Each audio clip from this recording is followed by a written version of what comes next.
A divulgação da pesquisa CNT-Ibope coloca um fato único na história brasileira. A impopularidade da presidente atinge um nível nunca visto em nenhuma pesquisa, dessas pesquisas confiáveis, especialmente feitas a partir da década de 80 do século XX e tal.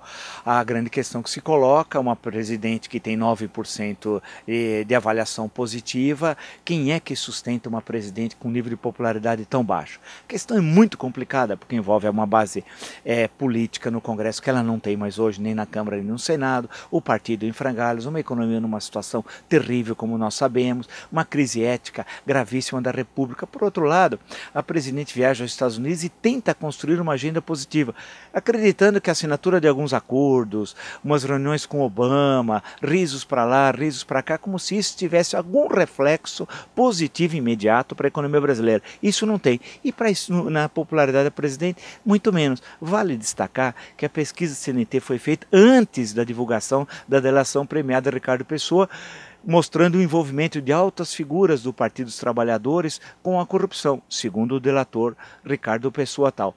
Portanto, pode ser que a popularidade hoje da presidente Dilma seja inferior nacionalmente aos 9%, que já é o recorde negativo da história.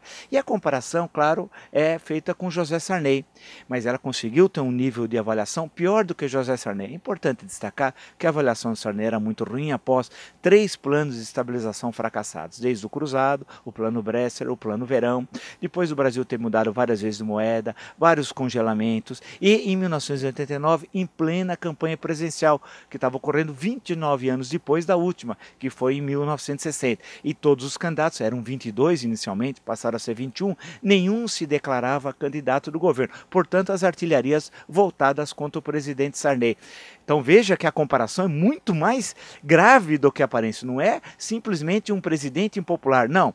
Depois de 3 planos fracassados de estabilização em plena campanha presidencial, ela consegue hoje, Dilma Rousseff, em 2015, ter um nível de avaliação positiva menor do que José Sarney. E a pergunta que fica assim, fazer o que com Dilma? Ir para onde? Os primeiros movimentos são feitos em Brasília. O parlamentarismo como solução mágica. Eu já disse, considero que o parlamentarismo feito sem consulta popular é golpe, né? E nós já tivemos 2 plebiscitos, não podemos esquecer, 1963, 1993, 30 anos depois, e os 2 plebiscitos, a vitória foi do presidencialismo, assim como na Assembleia Constituinte, quando foi votado o parlamentarismo, o presidencialismo, também foi derrotado o parlamentarismo tal. Outros falam que a ideia do parlamentarismo qual é? É tentar aprovar e deixar Dilma como chefe de Estado e o chefe de governo ser do partido majoritário, da aliança majoritária na Câmara dos Deputados tal. Isso parece uma tentativa mais fácil de solucionar a crise, porque a questão que se coloca é o seguinte, caso envolva as propinas que já foram e sejam comprovadas, Ricardo Pessoa, a campanha de 2014 de Dilma Rousseff, aí isso envolve a chapa, não envolve só a presidente. Portanto, fazendo um novo paralelo histórico com 1992, não é o caso do impeachment do ex-presidente Collor, porque aí havia um crime de responsabilidade que envolvia, supostamente ou não, não é essa a questão, mas diretamente ao ex-presidente. E, portanto, livrando a cara, vamos chamar assim, do vice-presidente Itamar Franco, que acabou assumindo a presidência a partir de 2 de outubro de 1992. É diferente, porque se caso comprove que a propina foi dada à campanha presidencial de Dilma Rousseff em 2014, envolve a chapa, porque nós votamos em chapa, diferente do que o período 45-64, né, quando se votava para presidente separadamente do vice-presidente e tal. Portanto, envolvendo a chapa, envolve Michel Temer. E aí, como é que ficamos? Vão ser convocadas novas eleições? Que solução vai ser adotada? Meramente o cumprimento da Constituição ou uma outra solução congressual para resolver a crise mais grave da história republicana?